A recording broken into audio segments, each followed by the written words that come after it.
Let me take the discussion forward and welcome Siddharth Khemka on board to talk to us about what's happening in the market right now. Siddharth, why don't we begin by the paint stock itself? They're definitely catching my attention on account of the spike that has suddenly come in. There is the expectation of a price hike. What does it tell you? Because there was part of the street that was worried that because of harsh summer, the construction and the overall real estate activity has slowed down. Monsoons, of course, have been a bit, all over the place as well. Is this an indication the demand is back for the paints sector? Hi, Anisha. Good afternoon. So I think overall paints, the sector has been reeling under a slower volume growth, and that has impacted the sector. And on back of it, the costs have also gone up.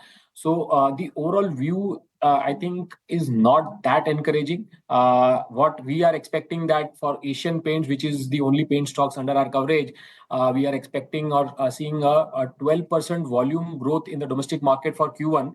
But despite that, the overall revenue is expected to be flat. So there is a lot of price cuts that they have taken in the recent past because of the increasing competition, and that is impacting both margins as well as the overall profitability.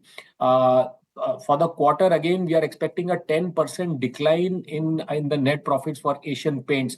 So that is not showing a good picture for the overall paints companies per se. Now, on back of this news of a price hike, we'll really have to see how much price hike these companies are able to take, and definitely that would be a positive for a sector that has not seen a very strong volume uptick in the recent past.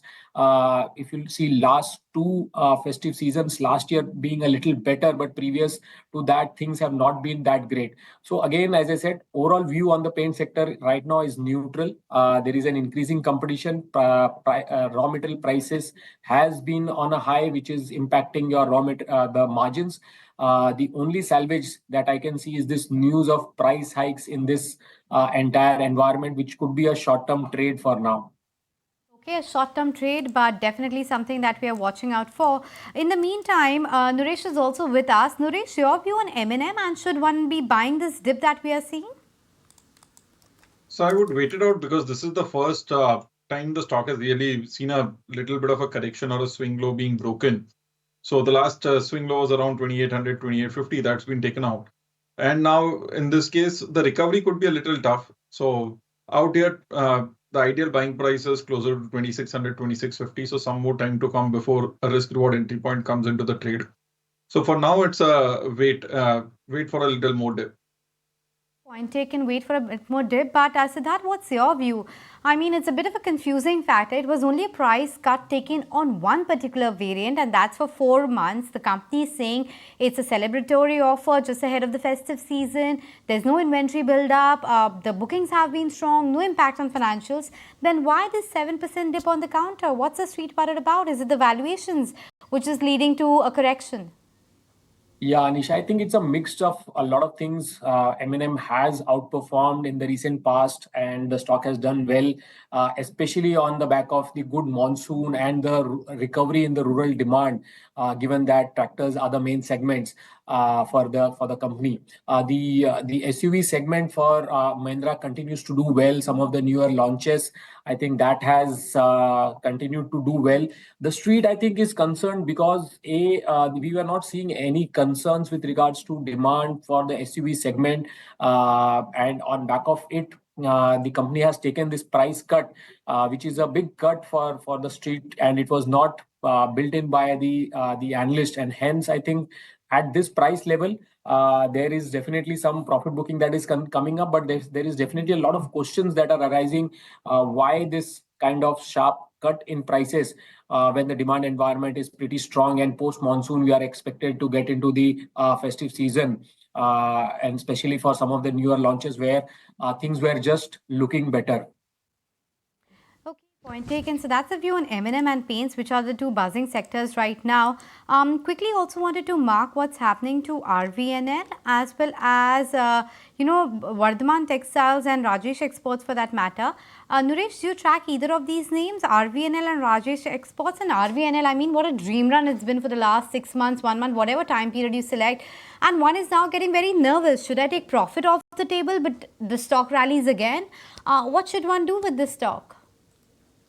So it's been a crazy ride for RVNL. So the last time it topped out in around 350, thought that the stock has topped out, corrected to 250 levels. And now we are back to almost 550, 600. The stock used to be $50 for a long time in 2021, 22. So out here, the risk reward is off. One would be better off looking at it as a case where you book profits and wait it out and avoid the whole sector as such. A lot of these railway names have gone to super high, say, moves in terms of parabolic nature. And when they top out, they'll correct 30% really fast. So unless one is ready to sell it 20-30% lower, one is better off booking profits slowly and steadily in the current move right now. So RVNL, yes, a crazy run. There's no better way to put that. But flashes at the bottom of your screen, because we do understand now that Berger Paints has also gone ahead and increased the prices. There are reports doing round that some of the other paints leader have also taken price hikes, and that's why the rest of the people have also followed suit. Berger Paints has confirmed to us that they have taken price increase in enamel, distemper, primer as well as putty. However, they have not taken any price hikes in emulsions and wood coatings.